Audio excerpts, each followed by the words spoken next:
Now I need some help, so I pick up a helper or another guy, and we start working. Now we get really busy, and then they go into the third person out in the field, the fourth person, and then the books are a complete mess. So I'm just saying, you know, you, a helper, number 3, bookkeeper.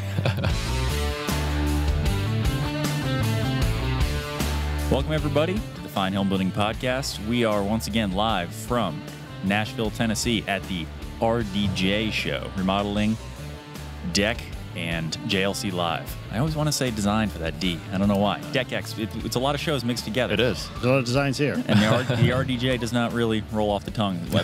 It's neither here nor there.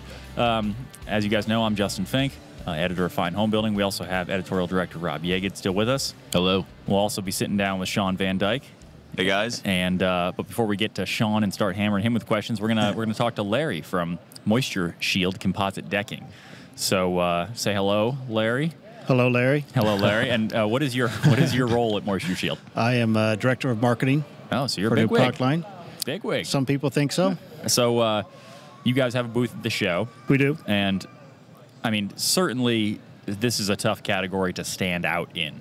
Composite decking is no small part of them. Well, it actually is still a relatively small percentage of the overall decking market, right? It's funny that you say that, Justin, because even though composites have been around for 30-some years, it's still considered the new product. Yeah. Right? So Treated has roughly 80% of that market.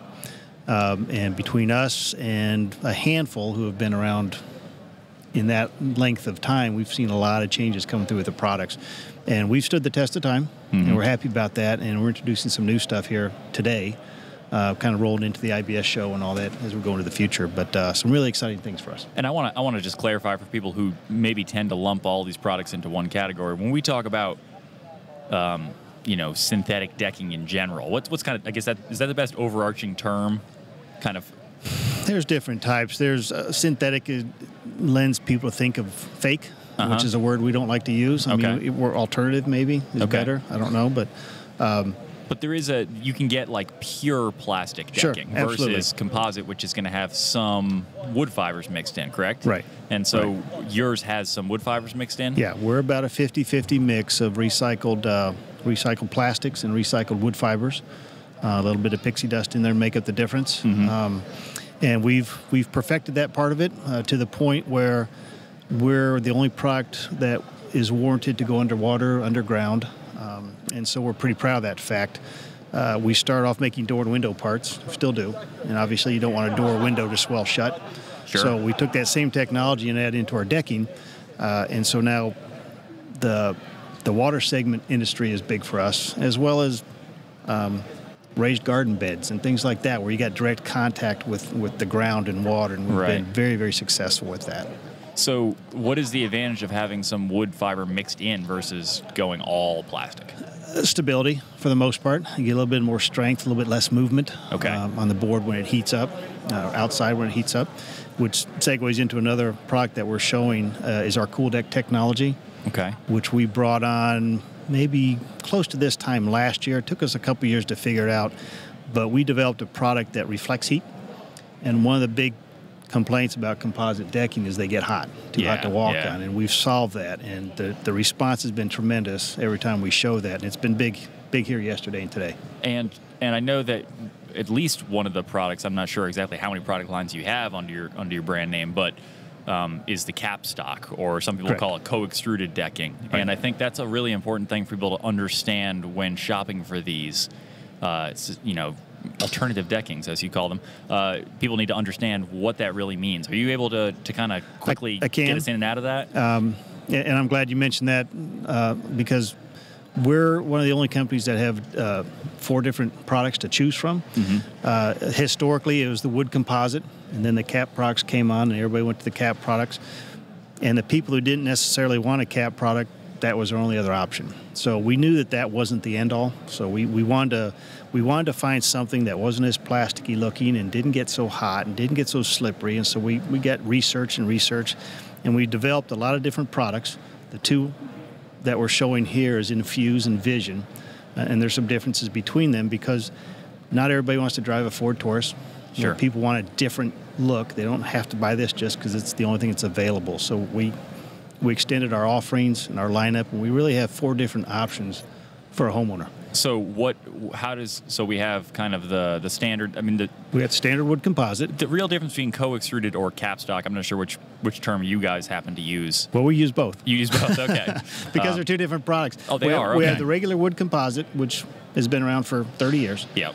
And it'll weather, and it doesn't solve a lot of some people's concerns, but it helps all those who don't care about that, and maybe they just use it for pergolas and benches and docks, and so there's a niche for it, and we've got almost that whole niche, so we're happy about that. Yep. We also make a cap product. It's called Refine, similar to other cap products. We like to think we've got bolder colors and all that, but it's similar. And then our Refine is our coax, because we infused wood fiber into that cap, so now it looks like a wood composite, but it acts like a cap product. So you get the 25-year fane and stain and all that, but it still looks like a wood board. And the cap in general is just that it has a harder plastic. Correct. It's like a shell. Yep. It's like the shell of an M&M or something like Correct.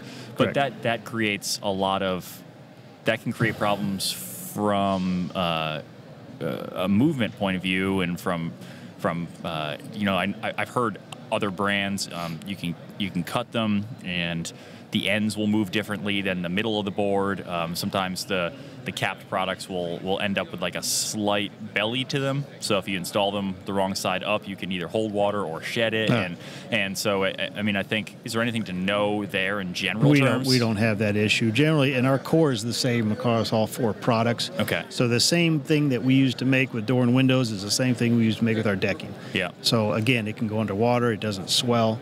So if you cut it, you don't have to worry about staining the edges or anything silly like that, because it's the same all the way through. Okay. So as we've moved on with this, and we've never had a field failure, so we think we figured it out pretty good. Yeah. So the core we don't want to mess with. Well, one of the things that you guys have nailed down that I think a lot of companies don't is that your deck boards aren't shiny. Correct. It's very nice to see. That's one of the big, in my eyes, absolutely, is one of the biggest dings against the so-called fake synthetic capstock, whatever you want to call the decking, is they're shiny plastic. It's really obvious they're plastic. Yeah. It's the first thing you see. And so how did you do that when nobody else can seem to do it? Well, that was our infused product. Yeah. We talked about the coax a little bit, where we added wood fibers into that plastic cap. Okay. We still maintain a 25-year fade and stain, but it looks more like a wood board. Yeah. And then we took that a little bit further and added our Cool Deck technology, which has really been big for us, where our boards absorb about 30% less heat than anybody else. And it's funny to show people. You can show them on a heat gun, and that's great. But you really see the difference when they touch it. Mm-hmm. Like you touch the table there, Larry. But they can feel the heat coming through those capstock boards, and then they touch ours with the Cool Deck, and they're like, wow.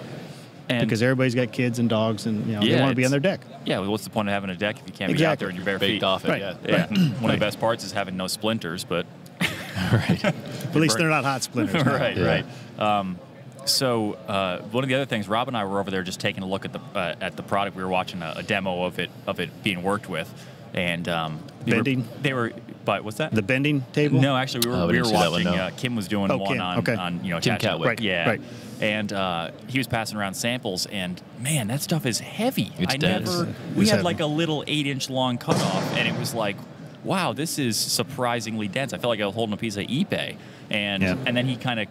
He wasn't talking about its weight, but he was talking about deck loads in general. And so he was saying, hey, the sample I have in my hand weighs this. If you go with, an all-plastic version, it might weigh this, and PT will weigh that. And so it kind of confirmed for Rob and I, like, wow, this is a particularly heavy decking. So is that, what goes into that? Is it that it's helps stability? Is it that it's better spans? It's the density of the product, and you get the better spans and things. But one of the things originally that we weren't going after was that water segment, and we wanted to because it was a waterproof board.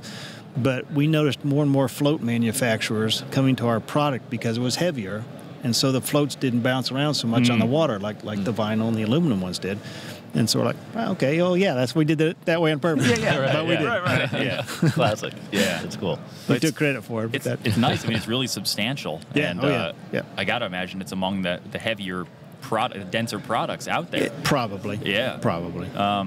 Well, so just in kind of general terms, we got 4 different categories we're choosing from. What were the product names again? We've got 4 different solutions. Yep. We think for different people's needs.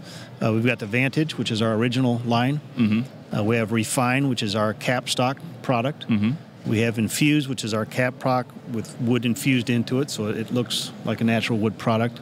And then Vision is an entirely different animal with a different type of a coating and very interesting lifetime stain, lifetime fade, very, very durable product, which is what people are looking for. Durability first, aesthetic second. So we think we've checked a lot of boxes. Is that Vision must be relatively new, right? It's very new. Okay. Yep. Yeah, because I haven't seen that one yet. That's really cool. And I'm guessing all the standard deck lengths, like you Sure. hinted at, we can bend it, we can do radius decks, we can do inlays, all that stuff. Very Jason cool. was bending our Vision board and our Infuse board, and he was able to get a 6-foot radius. Yeah. He was impressed, and we were too. We weren't sure. It's fairly new to us, the Vision, but he got a 6-foot radius out of it, and we were pretty happy with that. Very cool. Yeah. Well, so where can people go to find out more? MoistureShield.com. Easy enough. Be your best place to go to. You'll see us come by the booth, number 935. Yeah. And certainly come see us at IBS because we are going to have a stunning booth there. Yeah, I'm sure we'll be back at the Builder Show then too. So we will. Hopefully we'll hear more Invite from me you back. then. I'll be on. All right, Larry. Thanks a lot. You're welcome. All right, we're back. Thanks to Larry for swinging by. And now we're going to turn our attention to Shawn. Good afternoon, gentlemen. Good afternoon. Rob informs me that he would like to talk to you about fear. Yeah, that Blanket statement. Yeah, I'm not sure kinda what that scared means. me. Yeah, I don't know. Why don't you elaborate, Rob? I like to put it here. Well, first of all, let's give Shawn the opportunity to introduce himself and tell the audience who he is, what he does. Shawn Van Dyke. I'm a fine home building brand ambassador. You can find all of my number crunching and nerdy business stuff and how to apply it to your construction business at finehomebuilding.com/blogs and my website, ShawnVanDyke.com, and on Instagram at Shawn Van Dyke. See, a little consistency there. Yeah, right. It's your name. It's just my name. yeah. I'm not very creative. Good branding. Yeah. It's good. And we've certainly had Shawn on before, so Yes.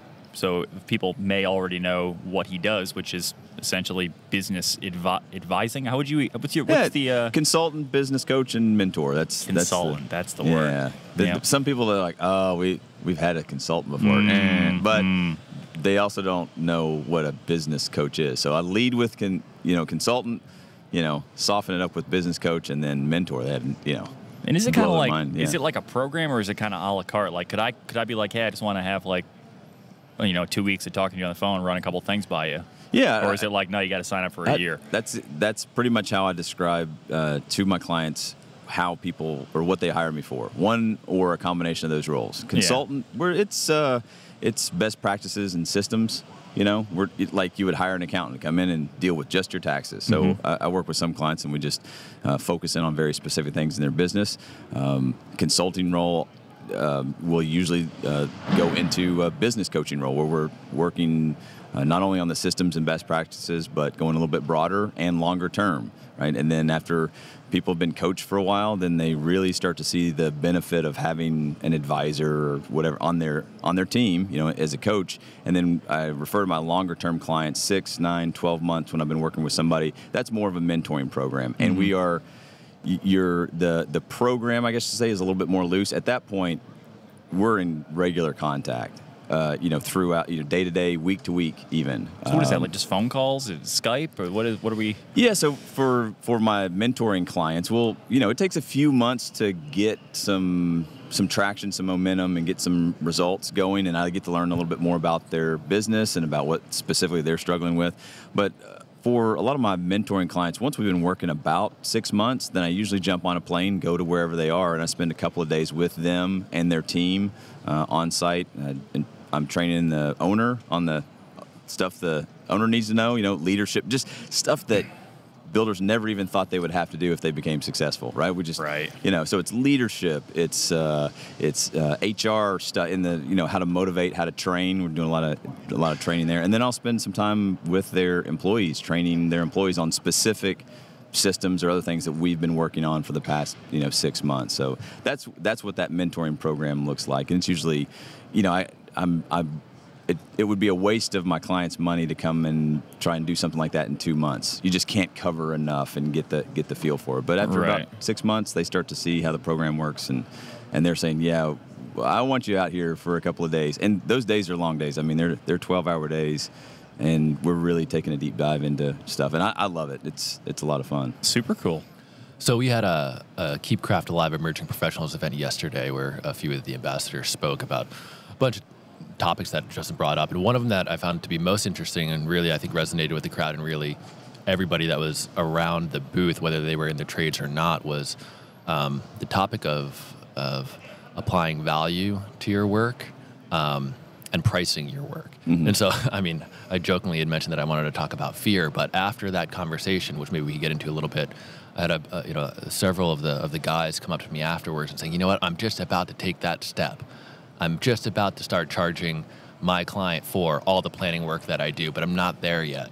And what I was hearing was like, what are you afraid of? You know what I mean? So, and it does seem like fearful. It's like, well, I don't want to overstep my bounds. I don't want to put off my client by charging them up front or bring money as part of the conversation initially. And so it seems like that fear of that fear of losing that client or losing that lead keeps them from being successful to some degree. Mm-hmm. So can you just really quickly just talk about that topic and what you see that some contractors are doing wrong in that regard? Yeah, I think fear is a really good thing to talk about in that aspect of like, I've never done this before, but it sounds like a good idea. How do I move forward with it? And I just say, yeah, you just got to kind of charge into that fear. So, for example, for pricing or getting the client to a new step in your process, they say, yeah, it sounds like a good idea, but I've never done it. I don't know how to do it. What I say is, okay, that's where the fear is. So let's just, before we do it, there's probably 3 different answers to whatever the question or the thing. It's either a yes or a no or a maybe. So how are you going to respond if they say yes? You can think about that and prepare an answer for it. Same thing with no. What if they say no? Just think about how you would prepare an answer for that to steer them or to, sell your value or to talk more about that. Or somebody may be on the fence, a maybe. So it doesn't matter. It's all about confidence. Confidence sells. And a lot of contractors will go into, let's say, for asking the budget question or trying to get their clients to understand why they need to pay more for them or whatever.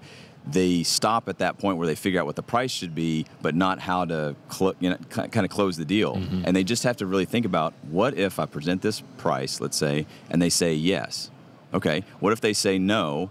And it's that moment where they stutter a little bit, or they feel like, oh gosh, I don't want to offend anybody. That comes across to the client as you're making stuff up, or you're high and now you can't answer my questions. As to why you're high, or I don't trust you. When all it is, high priced here, right? Yeah. What all it is, it's just a lack of confidence and almost a cadence and a rhythm. So I will teach my clients to say, all right, let's map this out before you do it. That way, you've already got the answer prepared. And it's going to be basically a yes, no, or a maybe.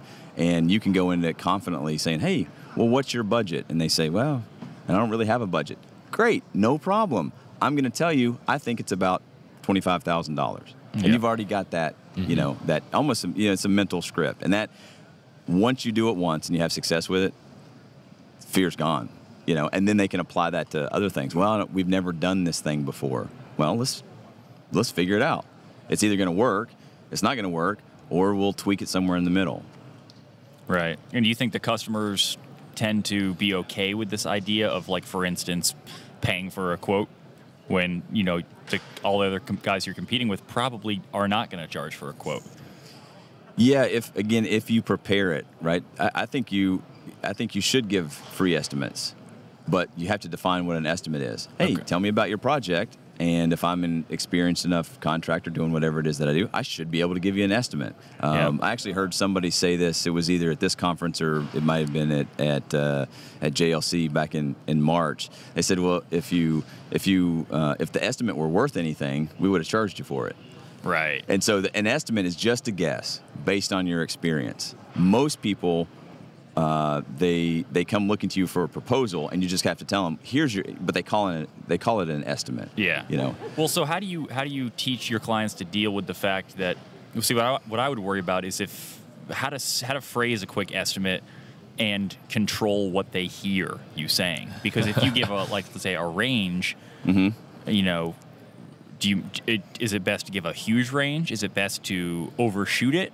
Is it, like jack it up a little bit? Or how do you handle that? Not jacking it up a little bit, but there's a little bit of psychology that goes into it. So yeah, you can't, unless you're really, really dialed in. And there's some remodeling contractors and other subcontractors especially, they've got their prices down. They know what it is. This is $5,000, this is $10,000. They can quote from the hip. But when you're dealing with ranges, you have to realize that your client is only going to hear the lower range. That's what I mean, yeah. Yeah. So you have to go a little. So if I think that something's $15,000, right?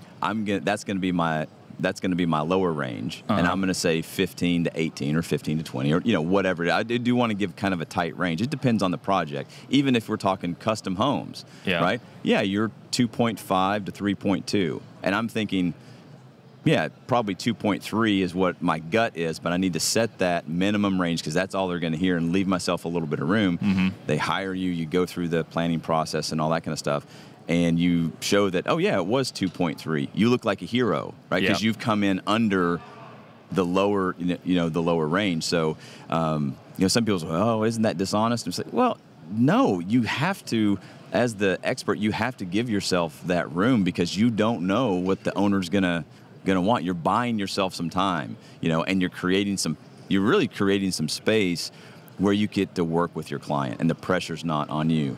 Right. I mean, you could always have that conversation with, this is my from the hip number. I'm happy to give you a really detailed number before we even go any further, but that's going to cost you X number of dollars. Yeah, and I say the reason it's going to cost you X number of dollars because you are the one that's in control of that's what I like to teach my clients is they'll say, well, my clients won't pay that. Yeah, you're right. Your clients now won't pay that. We need to find you clients that will pay for that service. But I teach them when you get a client that will, pay you up front or they don't nail you on that range, then what you're teaching them is that your clients that they are the ones that are in control of the budget. Mm-hmm. As the contractor, even as the the craftsman, you're just managing the process for them. So if we get some time to work together, I'll show you why your $15,000 budget, which I'm trying to work within, right? But you've selected something that puts you outside of the range. So I'm going to offer you, say, to stay in this range, we need to cut something. Like, well, no, we don't want to cut that, but people want what they want. But we want everything anyway. So you can show them when you walk through the process and walk through the details that again, it's the client that's in charge of the budget. You're just in charge of the process and managing it to getting them there. Right. And people will spend more money over time once you have sold them on that process because they trust you more. And they see, oh, it's not the contractor's fault that you want a $6,000 bathtub. Right. There's plenty of $2,000 bathtubs out there, and that would put you in what you said your budget was, but people want what they want. Right. I'm curious how skill and craft, if it ever comes up with your clients, and when you're trying to evaluate, like, all right, what am I worth? And for a lot of guys who might just be getting into the trades, they might not have that confidence because they don't have that experience, because they know that they're honing their skills and just trying to figure out, all right, I know what the market might be asking for in my region, but they don't have the confidence to say, you know what, I am at the top of my game, and so I'm going to up my prices because I am a premium contractor, and so that justifies a certain price. Do you run into that at all, especially for guys just entering the trades, or maybe you've been in the trade for 5 years and they know that they got some work to do on the skill front? How do they assess what they should be charging, or what would you recommend to them? I would start with them. I'm always about selling the value and raising your prices because people just don't. A lot of crafts people, contractors, they just don't understand what their worth is. So I'm always kind of driving that sort of message. But also when I work with a lot of my clients, and I have plenty that are 1-2 man shops just starting out 3 or 5 years on their own, or they still lack a little confidence in the technical part of it. What's more important for them is to track their time. We can get to the numbers, and we've talked about it before, and so some of the other brand ambassadors saying, hey, you got to put in some time before you can just say, hey, I'm $80 an hour, right? There's a lot that goes into that with, developing your business and your brand and your reputation, and you need a portfolio of really good work, right? That should be a goal, but what's more important is, okay, when I am able to charge that, am I accurate with how long it takes me, to do it? Because as you progress with the technical skills, then you should be able to know very accurately what it takes time-wise, because that's really what you're selling. I mean, we're selling materials too, but for guys that are guys and gals that are starting out early on, it's much better to know your numbers than to. I shouldn't say than to make a profit. I would rather you say, hey, I know exactly how much time it's taken me. I didn't really make any money yet, but I know that to deliver this level of quality, it takes me this much time. And then it informs them when they try. See, a lot of guys will just try to up the quality, which ups the time, and owners are not aware of the quality. It's great to do all of these techniques, but not at the fact that if it's taking you, if you can't sell it to your owner, and the owners don't understand that value. You're not getting paid for it. Yeah. Right. Yeah. And we all want to do good work. I mean, but you better make sure you're getting paid for it. Yeah. But that's at a minimum. Like, to deliver a certain level of quality, we're going to be biscuiting our miter, domino, and we're going to be screwing and gluing things where other guys don't. But even then, those techniques need to be in a production mindset. Right. Very few of us ever get commissioned to build a house. Right. We get meaning, hey, just take your time. Yeah, take your time, however long it takes, however much it costs. Just let us know when we can move in. Yeah. We get hired, and we get hired to produce a certain level of quality, and that's something that you can sell. Saying, we're gonna make these details and this, the building science of it, really, really good. But if you're not going to pay for, I can't put on I was talking to somebody else. You can't put on a cement tile roof if they only can afford asphalt shingles. Right, but there's a really, really good way to put on asphalt shingles. Right, don't give them the clay tile roof if that's not what they're going to pay for. Right. I'm curious, when you're doing jobs that require, as part of the estimate phase, that you do some design work. Let's say, hey, I've got this living room, I want to spice it up with some built-ins and a new fireplace around. It's pretty hard to. I mean, you could give a range. Sure, that's based on your experience of doing it, but part of that process often is like, can you show me some concepts of what it would look like? And let's say that I'm in the realm of getting paid for that time now. Like, sure, I've followed Shawn's advice for the design work. Yeah, I'm gonna get paid for my time and effort in kind of figuring out some concepts for you, because there's a lot that goes into that. And let's say that we get through that process, and then they say, you know what, the budget's we can't afford the reality of this, so we're not going to do it, is one option. That's the easy one. You've already been paid and you're out the door. But what if the answer is, geez, we love this design, but we still feel like you're just too expensive? Who owns that design then? I mean, because you got paid for it, is it you're leaving everything in their hands?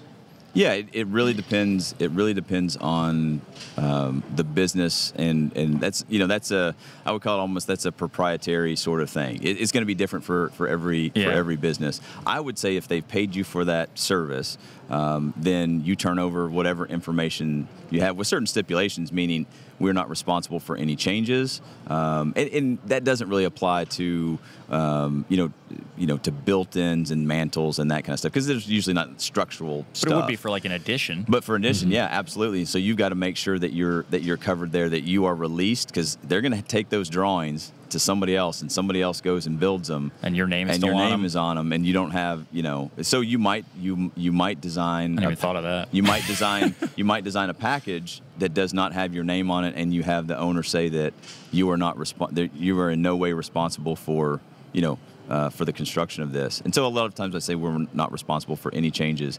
But yeah, I mean, you can go out and hire somebody to draw up some plans. I'm saying a homeowner could do that, right? And they're not going to have any responsibility. But when you call yourself a professional contractor, you just need to make sure that if you're not doing the work, that legally your liability ends when whatever that service ends. I got a question for you in terms of tracking finances and doing taxes at the end of the year and all that stuff. Do you typically suggest that people just get a bookkeeper and funnel everything through them, or do you think there's programs that are adequate for, I see a lot of those like receipt scanners, so you can like keep track of things as they're coming through. And what do you typically see guys doing or recommend that they do? Well, and doing that's working.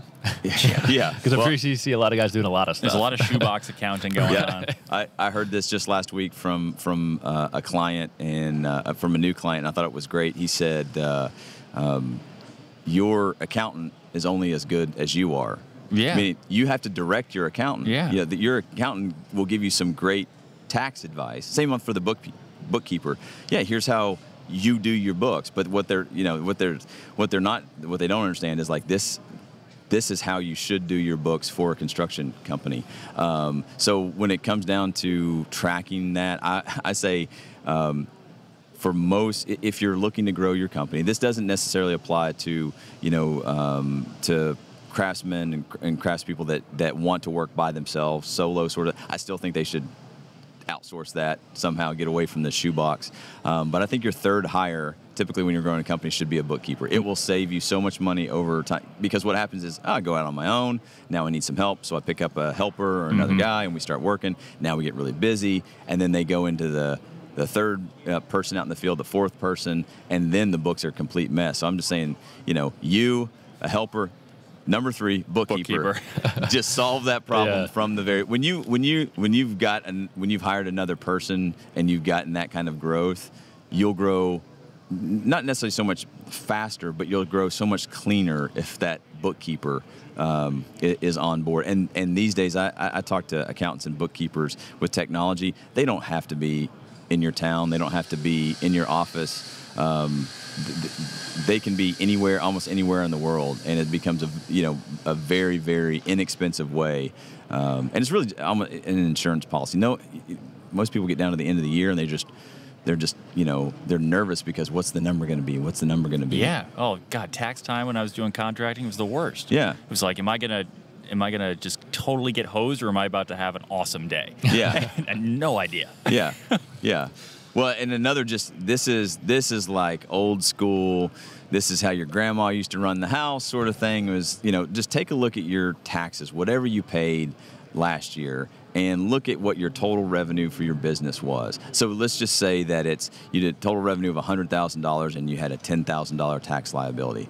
All right, we'll just do some simple math with that and say if we do $200,000 this year, our tax liability will probably be $20,000. Mm-hmm. Set that aside, right, every month from every check or whatever. However, you got to work that into the system because taxes are coming whether you like it or not. And so you get down in the end of the year, and then basically, there's probably, if there are accountants listening out there, they're going, oh, that's a horrible idea because, there's so many advantages. But I'd rather you have $20,000 sitting aside in the bank in a separate account. It's like the old envelope system, Yeah. Put it into account, put it there, and then, your tax liability is $14,000. Great. Now you got 6. Now you got 6. Guess what that 6 is? A starter for next 20. It's profit. It's profit, or it's what you pay yourself about, whatever it is. It's there. We don't have to guess, we don't have to guess anymore. So, but yeah, I recommend you got to get a bookkeeper on board, and they're going to make you more money than they cost you. And you could even do that as a part-time kind of a job. Yeah, couldn't totally. You? Oh yeah, most of the bookkeepers that I work with that work for construction companies, they work for multiple construction companies. Yeah. They work full-time for themselves, right. But they have multiple, they're working part-time. Freelance bookkeeper. Not bad. Yeah, they're all over. Yeah. They're all over the place. That's How does cool. somebody find that? You just look locally, look for advertisements, or Yeah, that's a good point. That's a good question. If someone's listening to this podcast, they're like, all right, I'm on board. I'm ready for my I'm ready for my third hire. Yeah. So probably you can search bookkeepers in your local area, but there's also I'm part of an organization called Profit First Professionals. This accountants, bookkeepers, and coaches, and kind of that what we talked about, setting the money aside.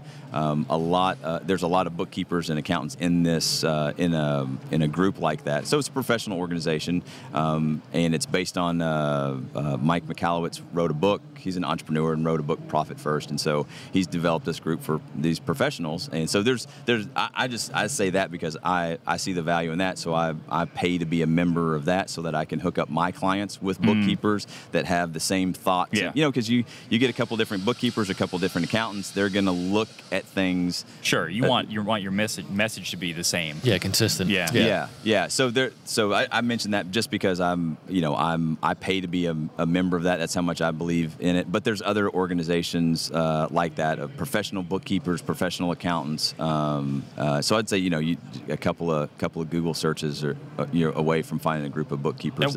And what about the guy who hasn't even gotten past the second hire yet? What's he doing to manage all of his expenses? Invoices from the lumber yard, client payments. I mean, do they just go to like something like Quicken and just keep it easy?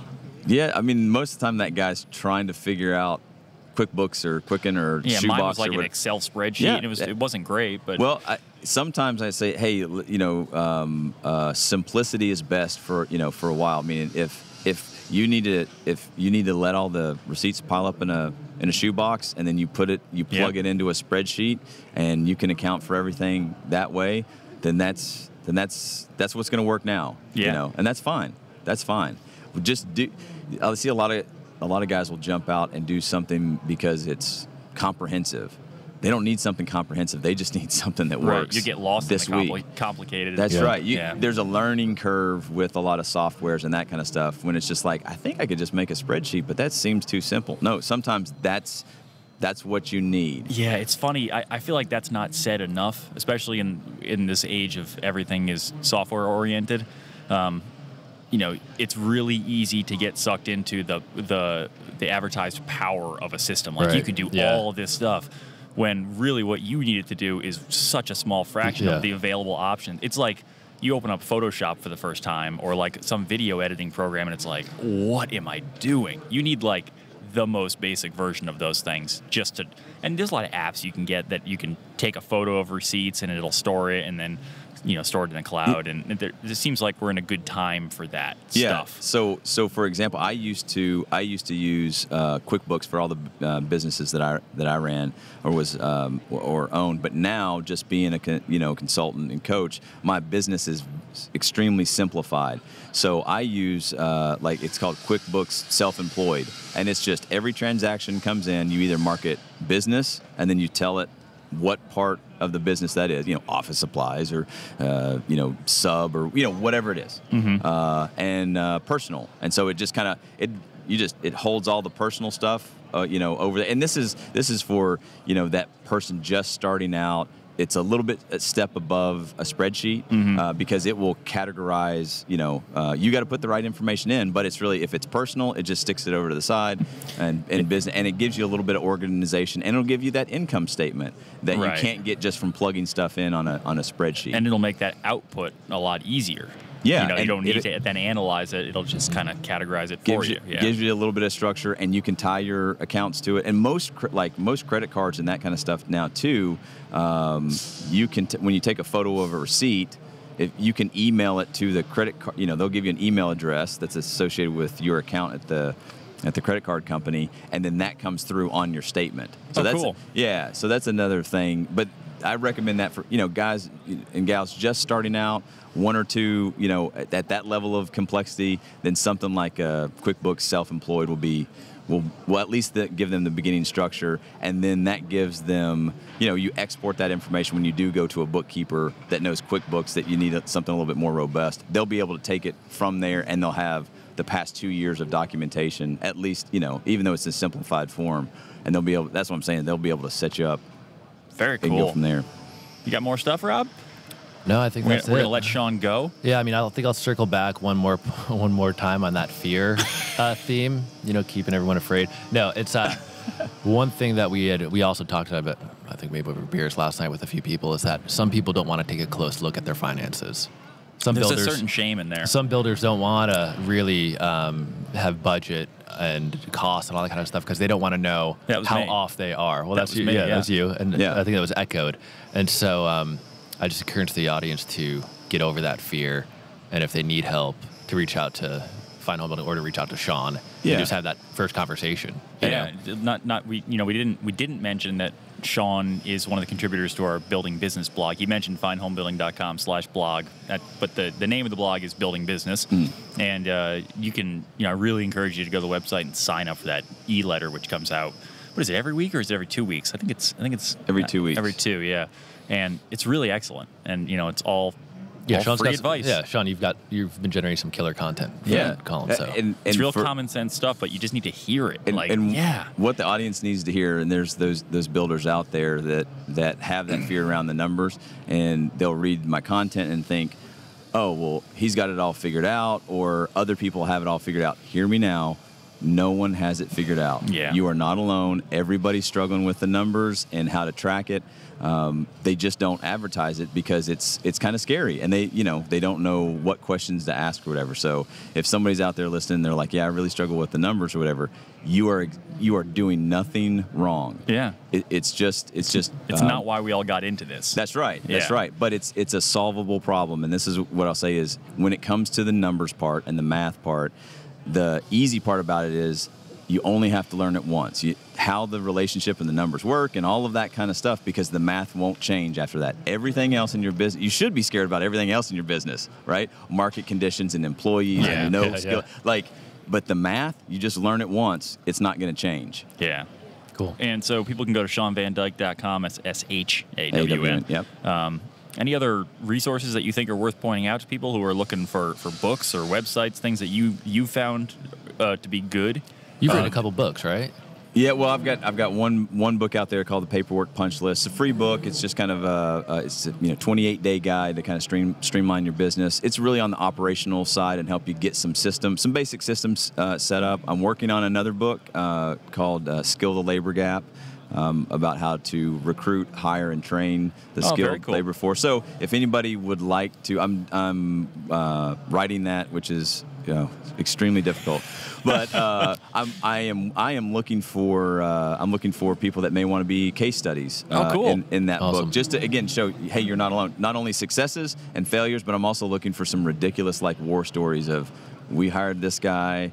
And this, almost comical, sort of stuff, just to help everybody out. And that book hopefully will be coming out beginning of next year. And sometime. where can people reach out to you to get that info? Yeah, they can go to my website, ShawnVanDyke.com/now. That's all the projects research projects and book projects and other things that I'm working on now. And they can find, there's just a simple survey on there where I ask them, kind of, what's been your experience in hiring, and I'm following up with some of those folks and saying, hey, can I interview you? And I don't know whether it's a full-on case study or just getting some clips and stuff for the book. Yeah, so that's a fun project that I'm working on right now, because again, that's what I'm hearing from everybody. Where do we find them? Where do we find them? Yeah. Right. Awesome. Cool. Thanks, Shawn, so much for sitting down with us. We'll catch you guys in the next episode. So this is Justin for Rob and Shawn saying happy building and keep craft alive.